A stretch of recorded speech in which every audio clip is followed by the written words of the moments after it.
le garçon qui a défié les lois de l'ingénierie. Par une matinée encore endormie, baigné dans une lumière douce de l'aube, un bus scolaire s'immobilisa devant un immense bâtiment de verre qui scintillait sous les premiers rayons du soleil. Les portières s'ouvrirent dans un soupir d'air comprimé, et une ribambelle d'enfants, sac à dos sur les épaules, en descendit avec excitation. Rires, murmures et chaussures qui traînent rythmaient la scène. Pour la majorité, il ne s'agissait que d'une sortie scolaire banale, une visite dans une grande entreprise de technologie spécialisée dans les pièces de moteurs d'avions et de voitures électriques. Mais pour l'un d'eux, ce jour allait bouleverser sa vie et bien d'autres. Au milieu de cette classe de 6e, un garçon se distinguait non par sa voix, mais par son silence. Sébastien Morel, 11 ans, était l'un de ces enfants qu'on oublie parfois de remarquer. Calme, discret, souvent absorbé par ses propres pensées, il parlait peu, mais observait tout. Fils unique d'une mère célibataire bibliothécaire, il passait ses après-midi à démonter de vieux objets et à reconstruire des mécanismes avec des pièces recyclées. Le foot ne l'intéressait pas. Les jeux vidéo non plus. Ce qu'il aimait, c'était comprendre comment les choses fonctionnaient et pourquoi elles cessaient de fonctionner. À l'entrée de l'édifice, une femme élégante en tailleur bleu les accueillit avec un sourire professionnel. « Bienvenue chez Tecna », annonça-t-elle d'une voix claire. « Je suis Laura Garnier, responsable des relations avec les écoles. Aujourd'hui, vous allez découvrir comment nous tentons de résoudre les plus grands défis de l'ingénierie moderne. » Les enfants se mirent en rang, certains chahutant, d'autres écarquillant les yeux devant les écrans interactifs du hall. Sébastien marchait à l'arrière, un petit carnet à la main, dans lequel il griffonnait sans cesse des schémas et des notes. Le groupe visita les laboratoires, les salles de test, les ateliers de prototypes. Mais à un moment, une salle vitrée retint l'attention de Sébastien. À travers le verre fumé, on apercevait une équipe d'ingénieurs en pleine discussion autour d'un plan de table couvert de croquis et d'une pièce métallique visiblement problématique. « Cela fait 3 semaines qu'on bute sur ce module », disait un homme aux cheveux gris, l'air épuisé. C'était Roberto Lugan, ingénieur en chef, une légende vivante dans l'entreprise. Si on ne trouve pas de solution, on perd le contrat. Sébastien s'arrêta net, comme s'il avait perçu quelque chose que les autres ne pouvaient pas voir. Il scruta longuement la pièce, les gestes des ingénieurs, les plans. Le reste de la classe continua sans lui. Laura Garnier s'aperçut rapidement de son absence et revint sur ses pas. « Tu ne viens pas avec nous ?» demanda-t-elle doucement. Il tourna à peine la tête, le regard toujours rivé sur la salle. Puis, d'un ton calme, presque irréel, il répondit. Ils essaient de résoudre un problème de couplage rotatif dans un module de compensation dynamique. Laura resta figée, incrédule. « Qu'est-ce que tu viens de dire ? Je connais cette pièce. Elle est montée à l'envers. L'axe est inversé. » Il griffonna encore quelques lignes dans son carnet, serein. Dans la salle, les ingénieurs poursuivaient leurs hypothèses, ignorant qu'un enfant venait, en quelques secondes, de déceler ce qu'eux n'avaient pas trouvé en 3 semaines.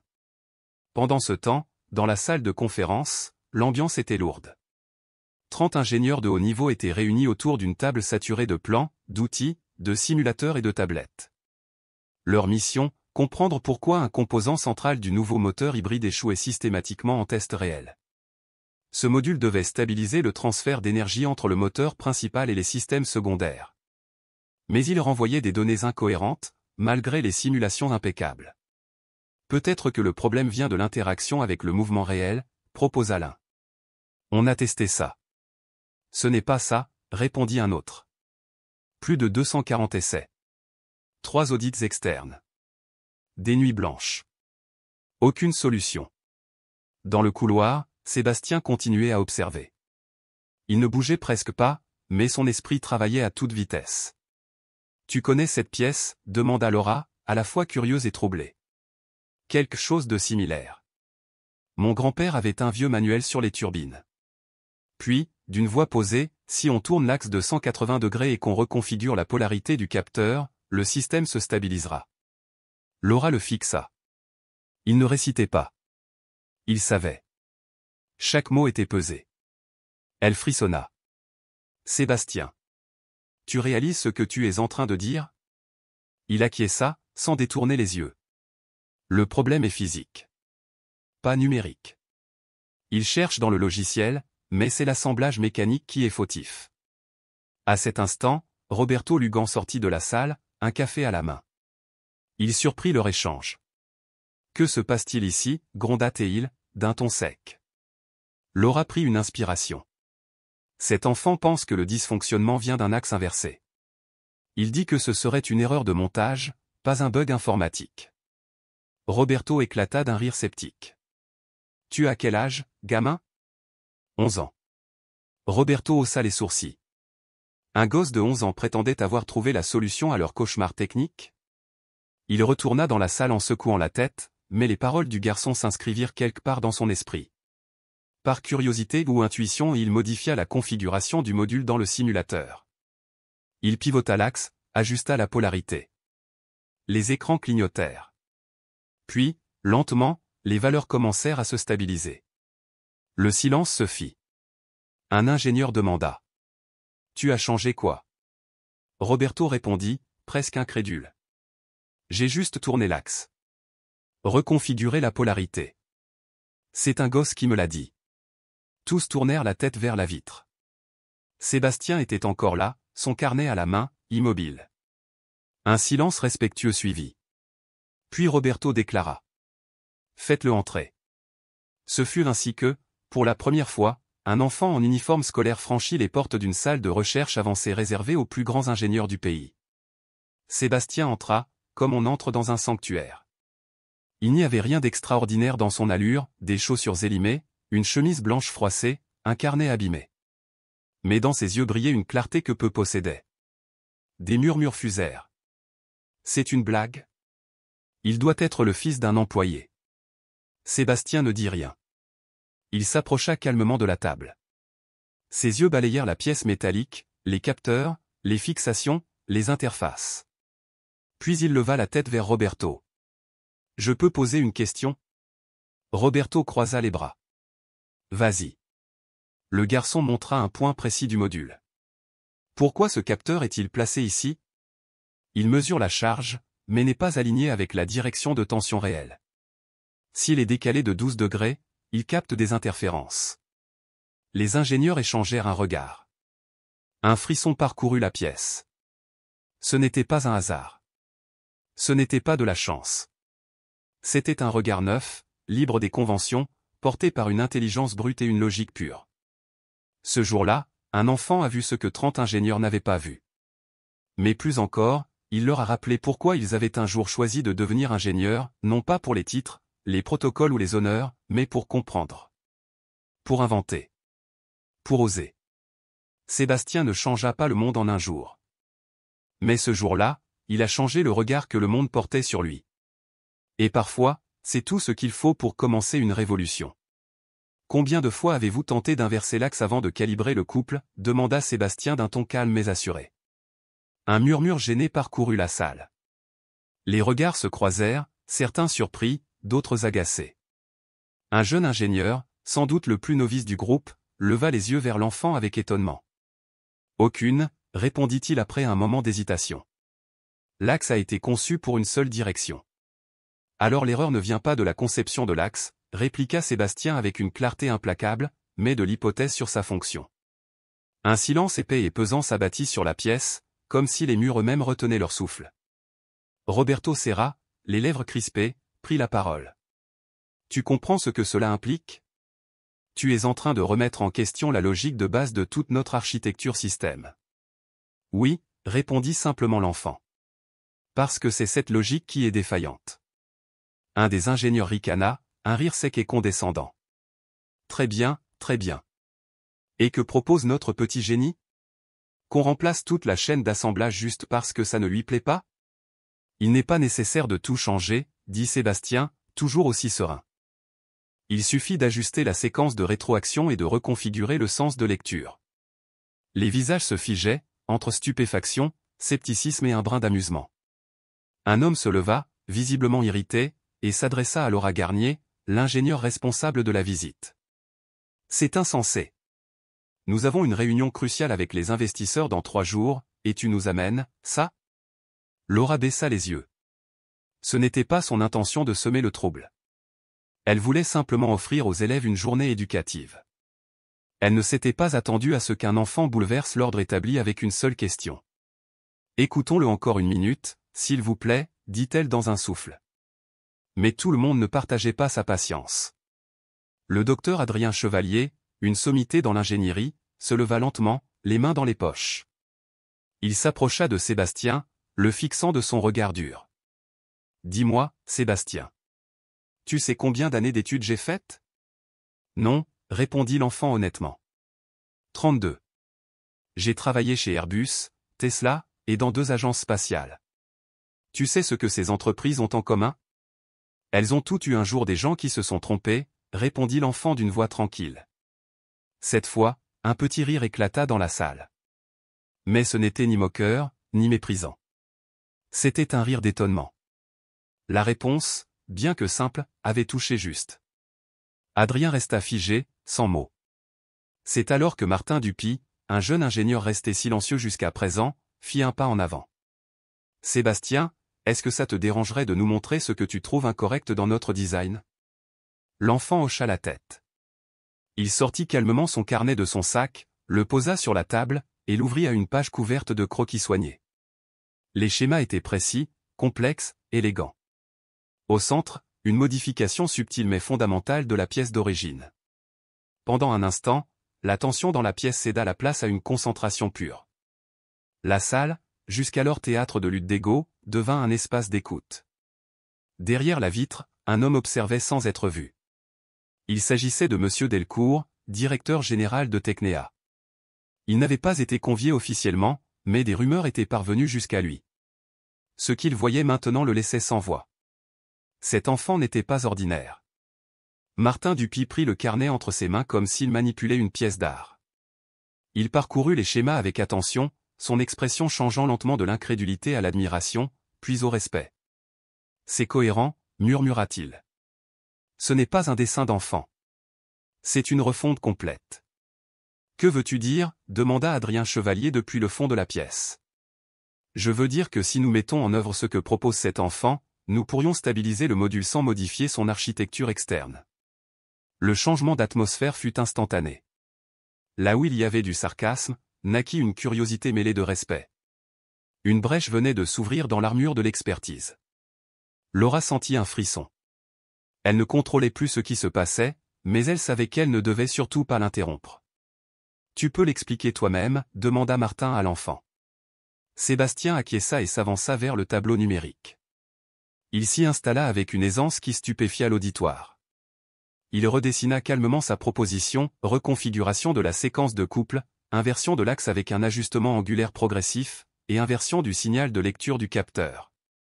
Ainsi, on évite le saut binaire que vous essayez de corriger par logiciel, expliqua-t-il.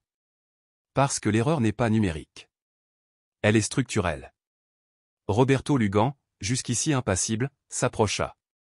Il examina les schémas avec attention, puis déclara d'une voix grave. « On va l'essayer. » Un choc parcourut la pièce. « Quoi ?» s'écria Adrien. « Tu vas mettre en œuvre ce qu'un enfant a griffonné dans un carnet ? » « Non. On va le simuler. »« Ou, tu as peur que ça marche ?» Les ingénieurs se mirent en mouvement. Les plans furent numérisés. Martin et Sébastien travaillèrent côte à côte. Le fichier fut chargé dans le simulateur dynamique.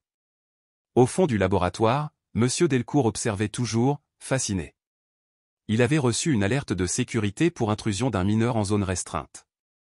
Mais au lieu d'intervenir, il avait attendu. Et il avait bien fait. Le simulateur émit un bip. « Stabilisé » murmura Martin. « 0 échec sur 300 cycles. » Roberto recula d'un pas, sous le choc. « Ce n'est pas possible ?» »« C'est possible » confirma Martin. « La solution était là, sous nos yeux. Et aucun de nous ne l'a vue. » Tous se tournèrent vers Sébastien. Certains avec admiration, d'autres avec gêne. Mais l'enfant ne célébrait pas. Il ne souriait même pas. Il observait simplement, comme si tout cela n'était qu'une simple conséquence logique. « Et toi, comment savais-tu tout ça » demanda Roberto, stupéfait. « Je ne le savais pas. Je l'ai juste vu. » À cet instant, M. Delcourt entra dans la pièce. Tous se tournèrent vers lui, figés. Laura devint pâle. Roberto fronça les sourcils. « Du calme » dit Delcourt de sa voix grave. « Je ne suis pas ici pour interrompre. Je suis venu féliciter l'ingénieur le plus jeune à avoir franchi ses portes. Il tendit la main à Sébastien, qui la serra timidement. Quel est ton nom? Sébastien Morel. Je m'en souviendrai, Sébastien. Et je ne serai pas le seul. Ce qui venait d'être scellé dépassait de loin une simple réussite technique. Un destin venait d'être déclenché. Un silence profond s'installa dans la salle. Aucun applaudissement, juste cette lourde certitude, quelque chose d'extraordinaire venait de se produire. Certains ingénieurs échangeaient des regards, d'autres baissaient les yeux. Sébastien, lui, referma simplement son carnet et le rangea dans son sac à dos. « Je peux retourner avec mon groupe » demanda-t-il simplement. « Bien sûr, mon garçon » répondit Delcourt avec un sourire. « Mais avant, j'aimerais parler à ta professeure. » Laura accompagna Sébastien vers la sortie. Même une fois la porte refermée, son nom semblait encore résonner dans la pièce. « Quel genre d'enfant est-ce » murmura Adrien, abasourdi. « Un génie » répondit Martin sans la moindre hésitation. L'un de ceux qui ne naissent qu'une fois par génération. Dans la cour, Sébastien retrouva son groupe. Personne ne semblait remarquer ce qu'il venait d'accomplir.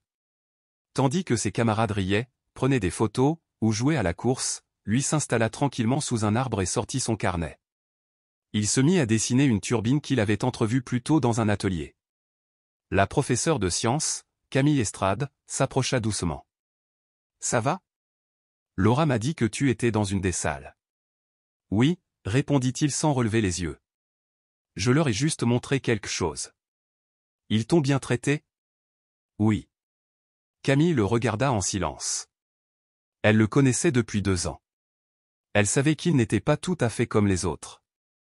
Mais ce qu'elle venait d'apprendre changeait tout. Sébastien, l'enfant invisible devenu lumière. Il était différent. Peu sociable, certes, mais ce n'était pas de la timidité. Non. C'était autre chose. Comme si son univers intérieur était si vaste, si foisonnant, qu'il n'avait tout simplement pas besoin du monde extérieur pour s'évader. Tandis que les autres enfants cherchaient le tumulte, Sébastien, lui, trouvait la paix dans le silence. Dans le bâtiment en verre et acier de Technéa, Édouard Delcourt, directeur général, demanda une enquête discrète à propos de l'enfant.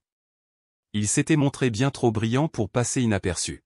« Je ne veux pas d'éclaboussure médiatique », précisa-t-il à son assistant.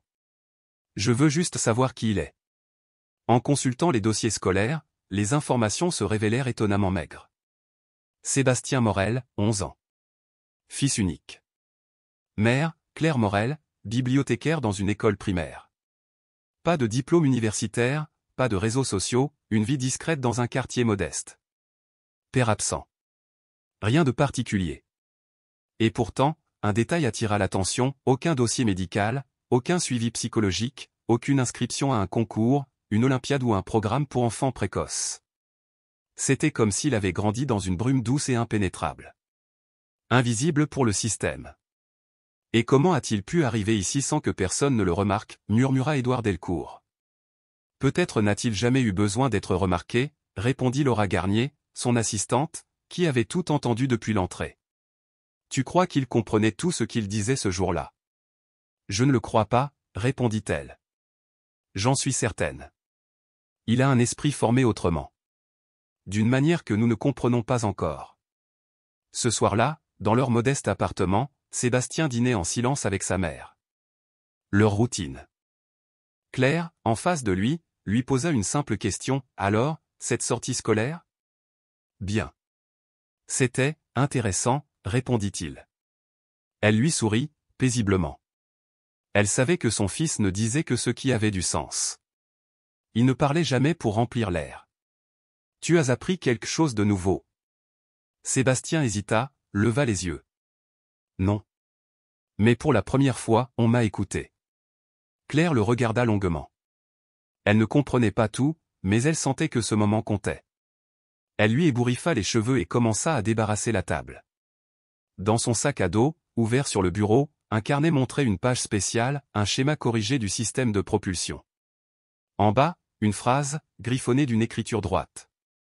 Si tout le monde regarde la même chose et que personne ne voit l'erreur, c'est peut-être qu'il regarde dans la mauvaise direction. Pendant ce temps, chez Technéa, une équipe d'ingénieurs travaillait d'arrache-pied. Le module était enfin stabilisé, les investisseurs rassurés, les échéances tenues. Mais personne ne trouvait le sommeil. Non pas à cause de la fatigue, ni du stress.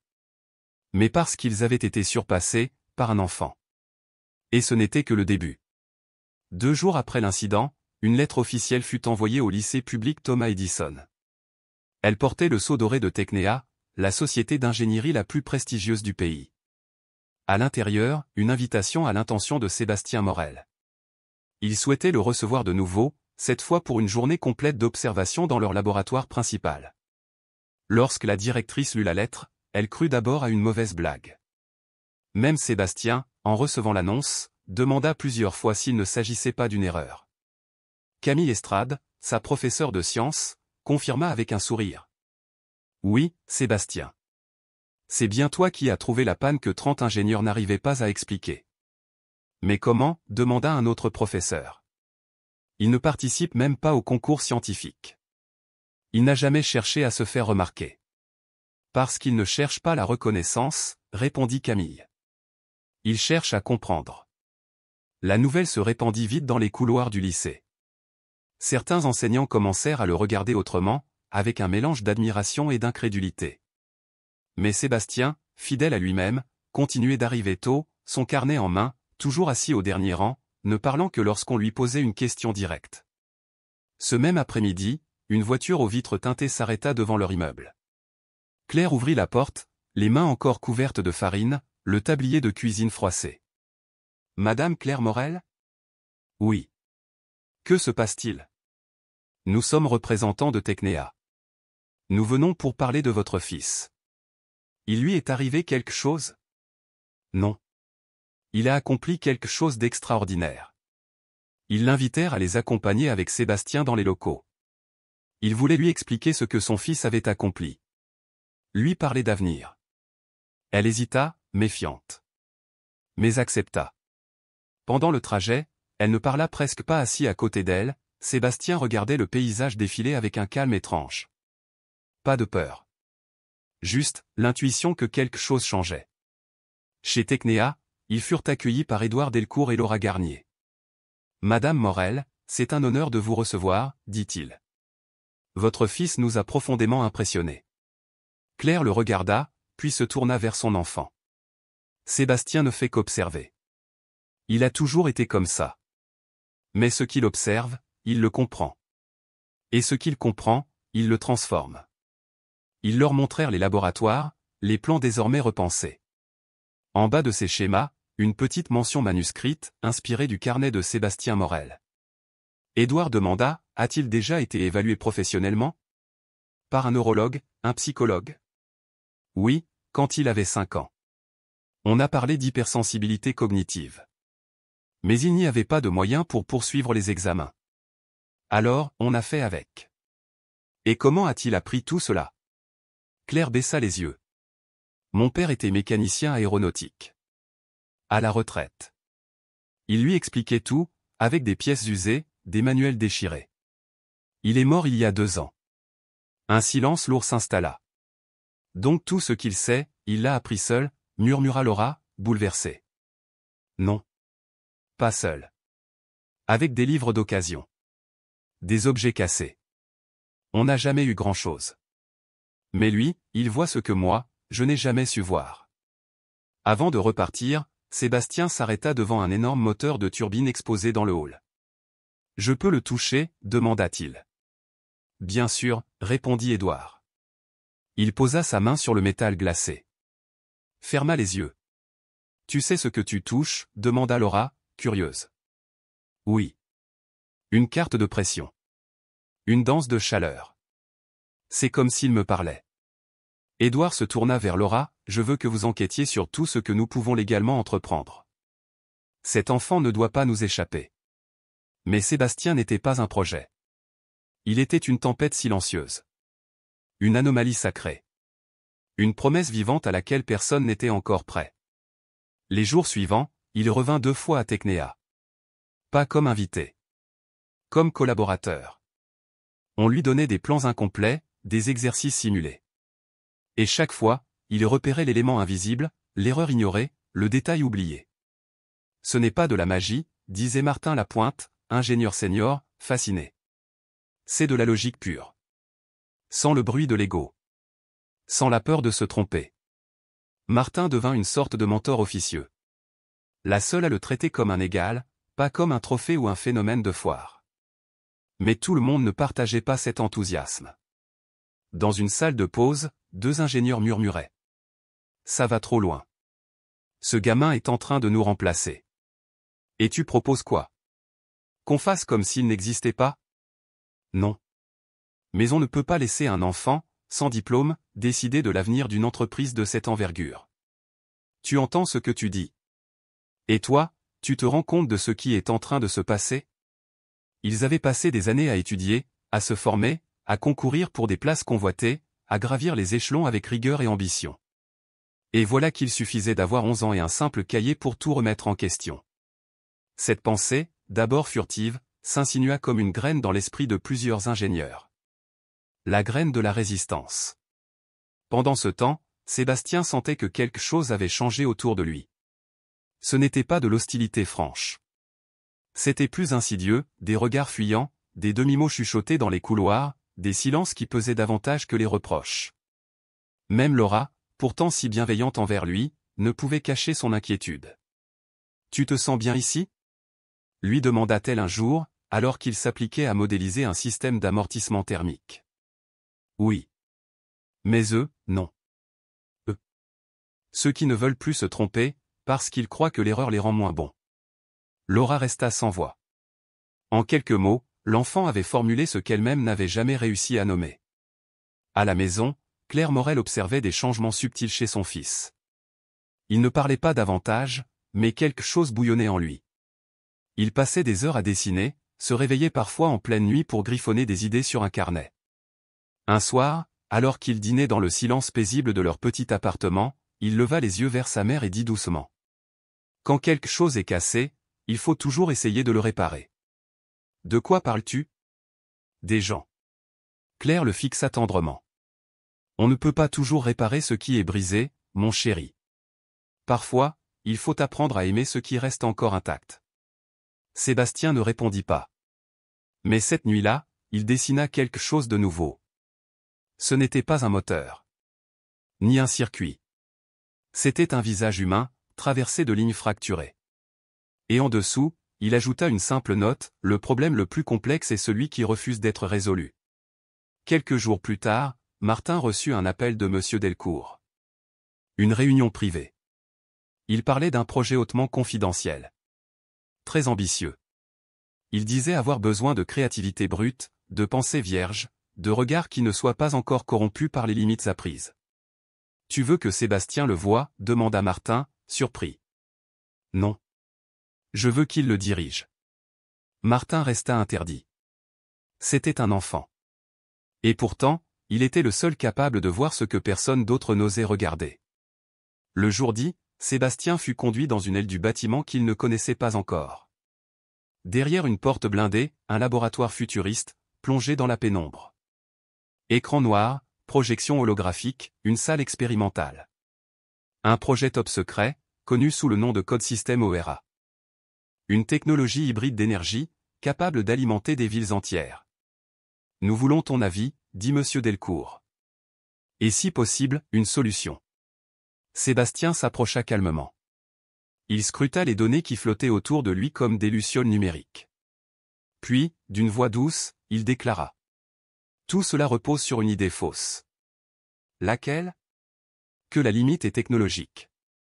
Et où se trouve-t-elle, alors? Dans ce que les gens acceptent de voir. Monsieur Delcourt sourit. Mais à quelques kilomètres de là, dans un bureau feutré, Adrien Chevalier rédigeait un rapport confidentiel. Un document visant à restreindre l'accès de Sébastien à certains départements.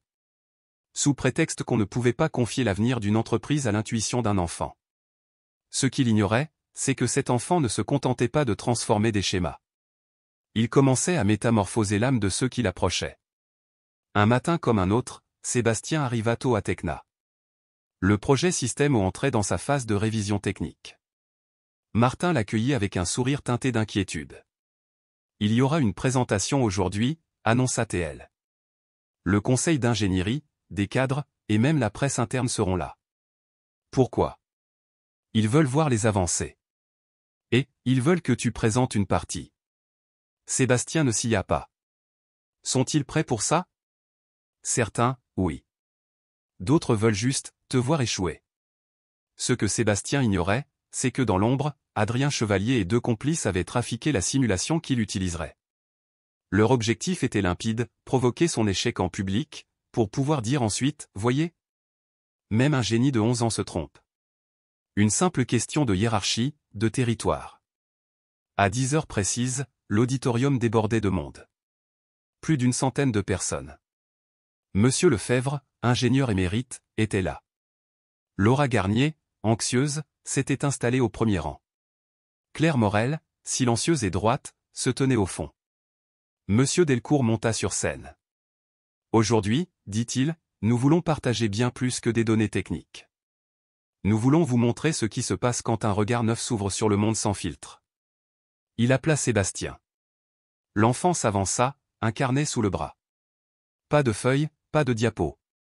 Juste une tablette connectée. Il exposa sa solution, une redistribution modulaire du système ORA, augmentant l'efficacité de 17%, sans modifier l'infrastructure de base. Tout se passait à merveille, jusqu'à ce qu'il lance la simulation. Sur l'écran géant, les données s'effondrèrent. Instabilité. Échec critique. Un frisson parcourut la salle. Certains baissèrent la tête. D'autres se tournèrent vers Delcourt. Adrien, au deuxième rang, esquissa un sourire satisfait. Sébastien fixait l'écran sans cligner des yeux. Il y a quelque chose qui cloche, dit-il calmement. On dirait que ton idée n'a pas marché, lança une voix moqueuse dans le public. Mon idée fonctionne. Ce qui ne va pas, c'est ça. Il se mit à taper sur sa tablette. Ouvrit les logs du système. Comparait les schémas, accéda au registre. Et soudain, il le vit, le module 3 avait été inversé. Un capteur de réponse trafiqué. Martin monta aussitôt sur scène. Elle vérifia. Son visage se figea. C'est une manipulation. Ce n'est pas une erreur, c'est du sabotage. Un silence glacé s'abattit. Sébastien prit la parole, toujours serein. Les idées ne tombent pas toutes seules. Il faut quelqu'un pour les saboter. Laura se leva. Monsieur Delcourt ordonna un audit immédiat. Claire monta sur scène et saisit doucement la main de son fils. Il ne pleurait pas. Il ne tremblait pas. Il serrait son carnet, comme un talisman. « Tu veux partir » murmura-t-elle. Non. Ce n'est pas à eux de décider quand ça se termine. Des heures plus tard, dans une salle close, les conclusions de l'audit tombèrent comme un coup près. Adrien Chevalier et deux collègues avaient accédé au système quelques heures avant la présentation. Ils avaient modifié les données. Ils furent suspendus dans la foulée. Mais ce n'était pas tout. L'après-midi même, Sébastien retourna sur scène. Il corrigea les erreurs, relança la simulation en direct, expliqua chaque ligne, chaque interaction, chaque ajustement. Et cette fois, le système fonctionna à la perfection. Sa proposition tenait. Elle brillait même. La salle se leva d'un seul homme. Les sceptiques, les jaloux, les curieux. Tous l'applaudirent longuement. Quand tout fut terminé, Sébastien descendit de scène. Il retrouva sa mère. Je crois que cette fois, j'ai vraiment appris quelque chose de nouveau. Quoi donc? Que ça ne suffit pas d'avoir raison. Claire le serra fort contre elle. Et que faut-il alors? De la patience. Et savoir quand parler. Et quand se taire. En quelques jours, l'histoire de Sébastien Morel dépassa les murs de Tecna. D'abord une note interne, puis un article sur le blog de l'entreprise. Et enfin, un journaliste tech tomba sur la vidéo de la présentation. Il n'en fallut pas plus. L'affaire devint virale. Un enfant de 11 ans détecte une faille ignorée par 30 ingénieurs. Sabotage déjoué chez Tecna. Le prodige qui redéfinit l'innovation. Mais pour Claire, cela restait simplement son fils. Et pour Sébastien, ce n'était que le début. Le génie d'un enfant, la naissance d'un espoir. Il y a des jours où l'on assiste, sans même le comprendre immédiatement, à la naissance de quelque chose de rare, presque sacré. Ce jour-là, c'est dans une salle de classe anonyme, quelque part dans une école ordinaire, que le nom de Sébastien Morel commença à s'élever. Un enfant discret, à peine âgé de 11 ans, dont les idées allaient secouer les fondations du monde scientifique. Les médias, toujours en quête de sensations, ne tardèrent pas à se précipiter aux grilles de son établissement scolaire. Sa mère, Claire Morel, une femme simple, bibliothécaire sans réseau social ni visibilité, vit son téléphone sonner à toute heure. Des appels provenant de l'étranger, de journalistes, de fondations prestigieuses, de directeurs de laboratoires. Tous avaient la même demande, rencontrer l'enfant prodige. Il pourrait représenter notre pays dans des concours internationaux, disait-il. Nous voulons lui offrir une bourse complète dans nos établissements à l'étranger. La directrice de l'école, jusqu'alors indifférente à son profil effacé, changea radicalement de ton. Elle parlait désormais de Sébastien comme de « notre fierté nationale », un trésor éducatif. Mais au milieu de cette soudaine agitation, une voix resta calme et fidèle, celle de Camille Estrade, son professeur. Elle refusait de le propulser sous les projecteurs.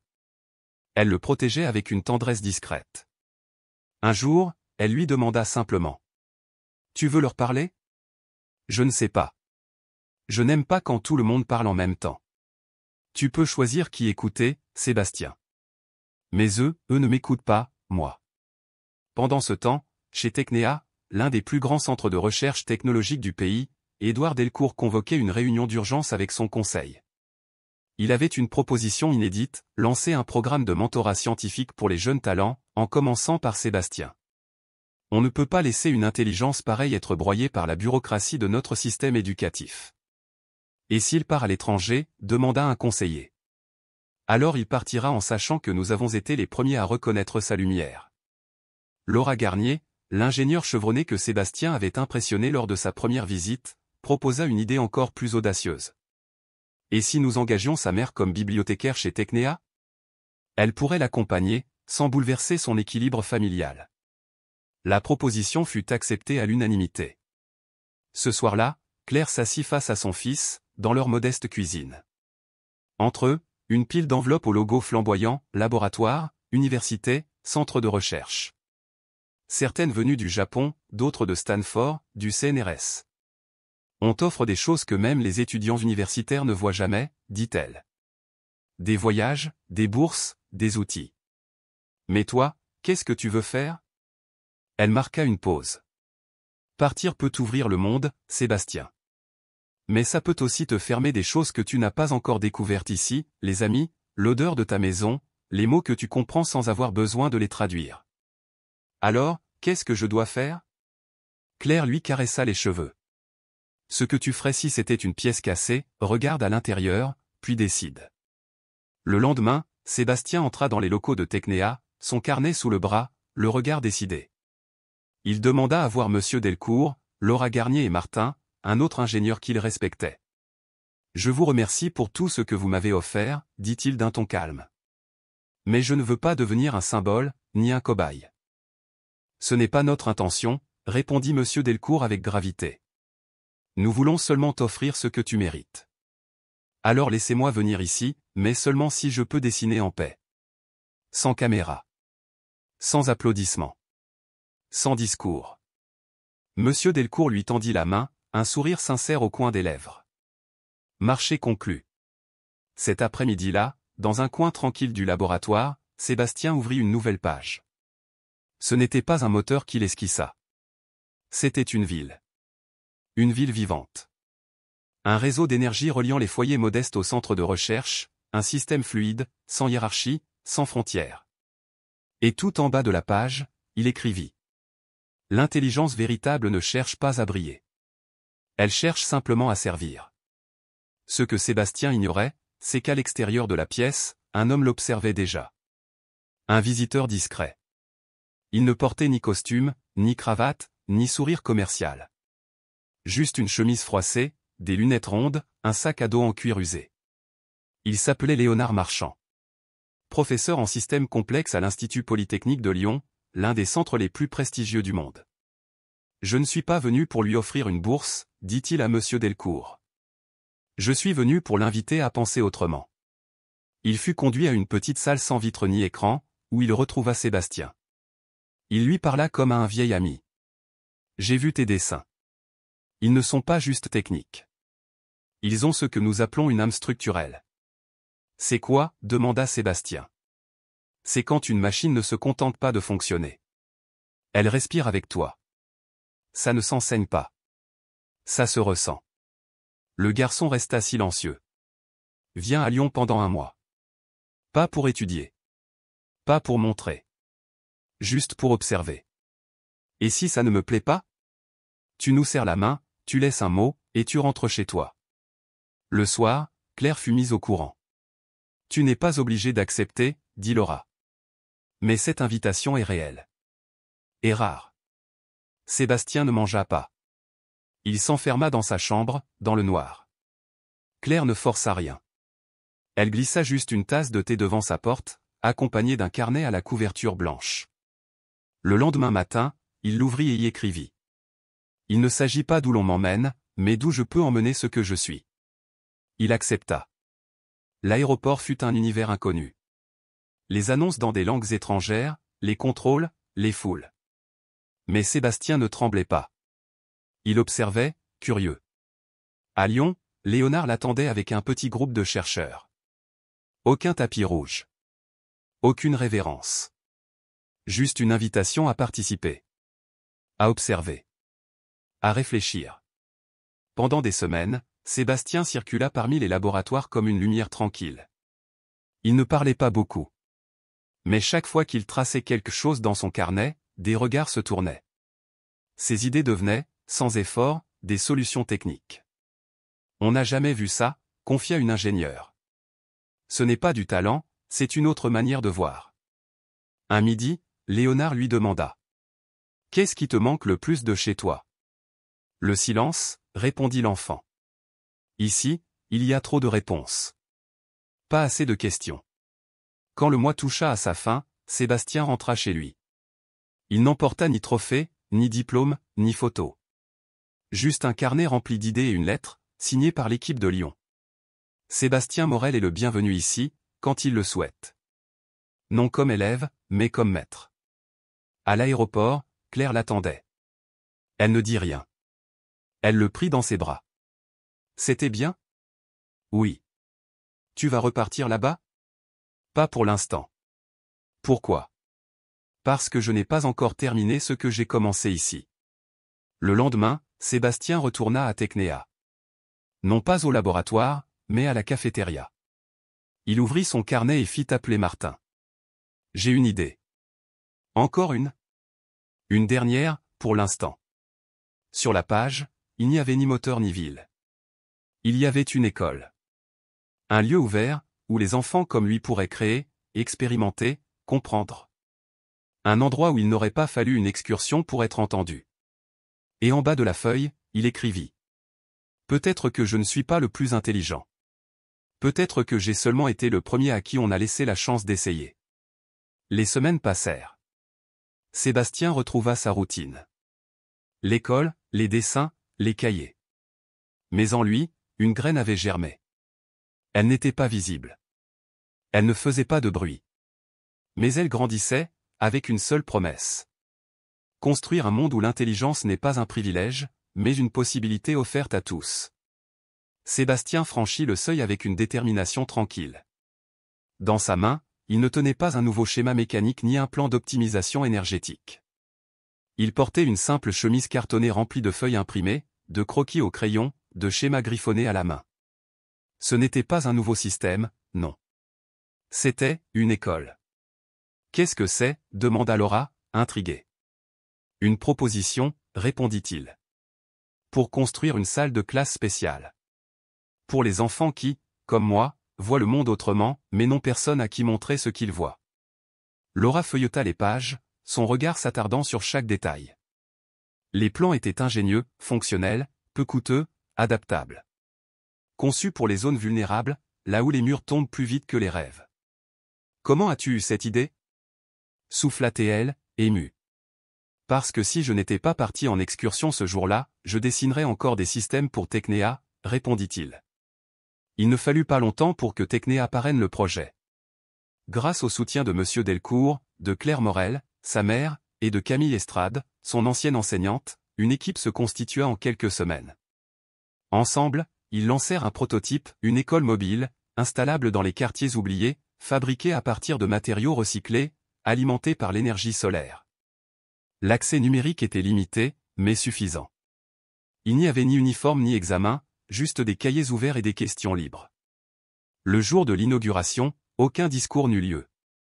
On se contenta d'installer, à l'entrée, une simple plaque de bois, gravée à la main. Ici, personne ne vient pour répondre. Tous viennent pour découvrir. Sébastien était là, debout, discret comme toujours. Mais ce jour-là, sur son visage, pour la première fois, un sourire franc apparut. Quelques jours plus tard, de retour dans son école traditionnelle, un garçon s'approcha de lui pendant la récréation. « C'est vrai que tu es allé dans un autre pays ? » ?»« Oui. »« Et que tu as fait quelque chose que personne n'avait réussi ? » ?»« Pas exactement, » répondit Sébastien. Le garçon sortit un dessin plié dans sa poche. Il représentait une hélice reliée à des panneaux solaires. « J'ai fait ça. » Mais personne n'a compris ce que c'était. Sébastien observa le dessin, lui demanda la feuille, l'étudia attentivement. « Tu veux venir à la nouvelle école ?» L'enfant hocha timidement la tête. « Alors viens demain. Apporte ton cahier. » Mais alors que son propre univers s'élargissait, ailleurs, un autre monde sombrait dans l'obscurité. Dans un district voisin, une centrale énergétique venait de subir une panne imprévue. Les systèmes avaient gelé. Une défaillance structurelle de l'interface thermique avait plongé 2 hôpitaux et 3 quartiers dans le noir. L'État déclencha un appel d'urgence. Technéa fut alerté.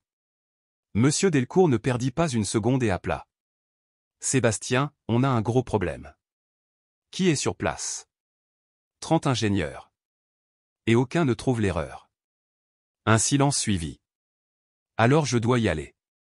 Il me faut juste mon cahier, et 3 enfants. » « Quoi ? Faites-moi confiance. » Quelques heures plus tard, Sébastien entra dans le centre de gestion de crise. Il avait son sac à dos. Derrière lui, 3 élèves de l'école mobile, tous âgés de moins de 13 ans. L'un savait coder, un autre comprenait les flux thermiques, et le dernier était capable de décrypter les erreurs matérielles les plus obscures.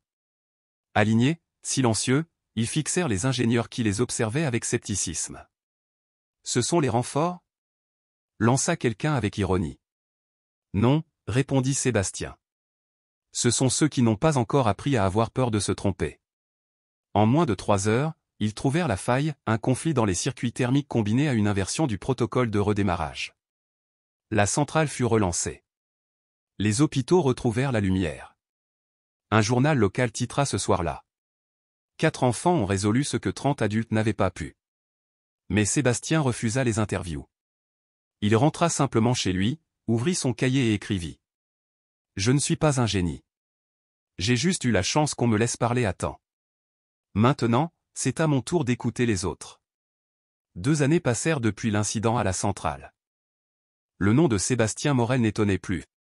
Mais lui demeurait un mystère. Il déclina toutes les bourses internationales, refusa les contrats à plusieurs millions, ne parut jamais en couverture de magazine. Il demanda seulement une chose, du temps. Du temps pour observer. Pour construire. Pour écouter. Et surtout, pour partager ce qu'il avait appris, sans jamais l'imposer. Les écoles mobiles, nées d'un croquis dans un carnet, étaient désormais plus de 20. On les trouvait partout, dans des villages reculés, des quartiers défavorisés, ou des zones industrielles abandonnées. Tout affichait la même inscription à leur entrée. Ici, on ne vient pas pour savoir plus. On vient pour voir autrement. Sébastien visitait les classes sans prévenir. Parfois seul, parfois avec sa mère, Claire Morel. D'autres fois, accompagné de Martin Aponte, devenu à la fois son mentor technique et son ami le plus fidèle. Lors d'une de ses visites, il rencontra une fillette de 10 ans. Elle avait construit une turbine à l'aide de cuillères, de bouteilles en plastique et d'élastique. L'appareil, bien que rudimentaire, produisait une véritable étincelle. « Qui t'a appris cela ?» demanda-t-il. « Personne », répondit-elle. « Je l'ai rêvé cette nuit. » Sébastien hocha la tête, silencieux, et nota dans son carnet. Certaines idées arrivent avant même que quelqu'un sache qu'elles sont possibles. Pendant ce temps, Claire Morel dirigeait désormais le réseau national du projet. Elle n'était plus seulement la mère d'un enfant incompris, mais la cheville ouvrière d'un système alternatif, où l'intelligence ne se mesurait pas par des notes, mais par des idées. Mais même au sommet de cette réussite, un murmure revint hanter Sébastien. Il existe encore des endroits où personne n'écoute. Puis une lettre arriva. Enveloppe grise. Sceau officiel. Tikna. Cela faisait longtemps qu'il n'avait pas remis les pieds là-bas. Ce n'était pas une invitation. C'était un avertissement. Un système de défense automatisé a échoué lors de sa phase finale. Impossible d'en identifier la cause. Protocole d'urgence activé.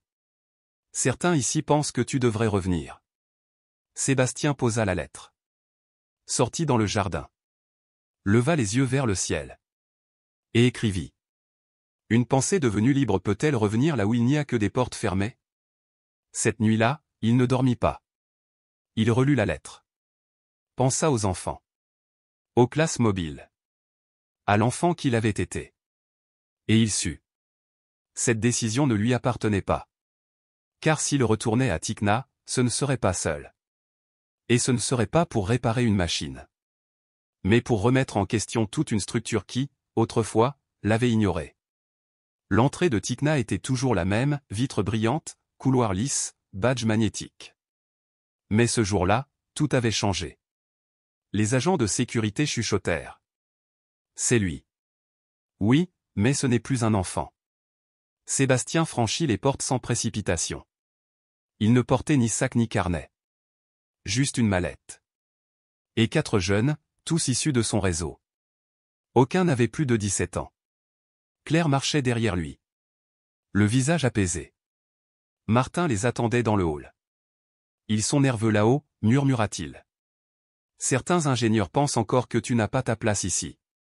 Moi non plus, répondit calmement Sébastien. Mais je suis venu. La salle de crise était pleine. Les visages tendus. L'alliance internationale était en jeu. La pression politique énorme. En voyant entrer Sébastien et son équipe, certains levèrent les sourcils. C'est une visite pédagogique? Ironisa un homme. Non, répondit Martin. Ce sont les analystes que Sébastien a choisis. Et ils sont ici, sur ordre direct de Monsieur Lefebvre.